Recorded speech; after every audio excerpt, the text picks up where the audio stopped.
বাগনে কি করছিস? ও মামা, তুমি এসে গেছো। এখন আমরা নেক্সট মিছিল করার প্ল্যান করছিলাম। মিছিল?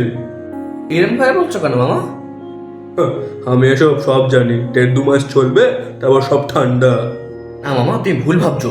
আমরা এবার জাস্টিস নিয়েই ছাড়বো। আচ্ছা, তাহলে তোকে একটা গল্প শোনাই, মন দিয়ে শোন। কিসের গল্প? ভালো করে শোন, বুঝে যাবি ঠিক। আচ্ছা বলো দেখি। তাহলে শোন, একটা বড় পুকুরে কয়েক হাজার ব্যাঙ থাকতো, আর কয়েকটা গুণাগাতা সাপ থাকতো। এবার তুই বল, সাধারণত সাপেরা কি করে? ব্যাঙেদের খায়, ঠিক তো? হ্যাঁ। ঠিক আছে, এইবার সেখানে চলে এসছে ভোটের সময়, বলে তো ইলেকশনের টাইম। এবার সেখানে সাপেরা কি করেছে, ব্যাঙেদের খাওয়া 1-1.5 মাস ধরে বন্ধ করে দিয়েছে। আচ্ছা তারপর? তারপর যেরকম নর্মাল হয়, সবেরা বিরাট বড় বড় প্রমিস করছে যে আমরা তোমাদের খাবো না, কেই করবো না, সেই করবো না, তোমাদের এত কিছু দেবো, এই দেবো সেই দেবো, ফালানা ঢ্যামকানা, যেরকম নর্মাল আর কি হয় আর কি।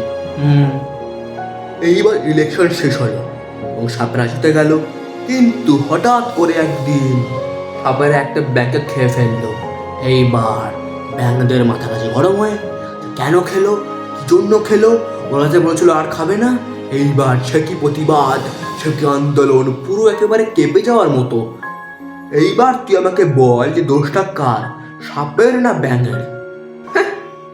এ কি প্রশ্ন মামা? অবশ্যই দোষটা ব্যাঙের। আচ্ছা, কেন? অবভিয়াসলি মামা, 1.5 মাস আগে তো সাপেরা তো ব্যাঙেদের এমনিই খেত, এবং সব কিছু জানার পরেও তো ব্যাঙেরা সাপকে ভোট দিয়েছে। দোষ তো ব্যাঙেদেরই। এক্স্যাক্টলি, আমি এটাই বলছিলাম। টাটা।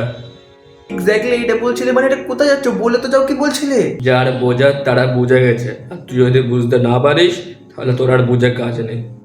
আরে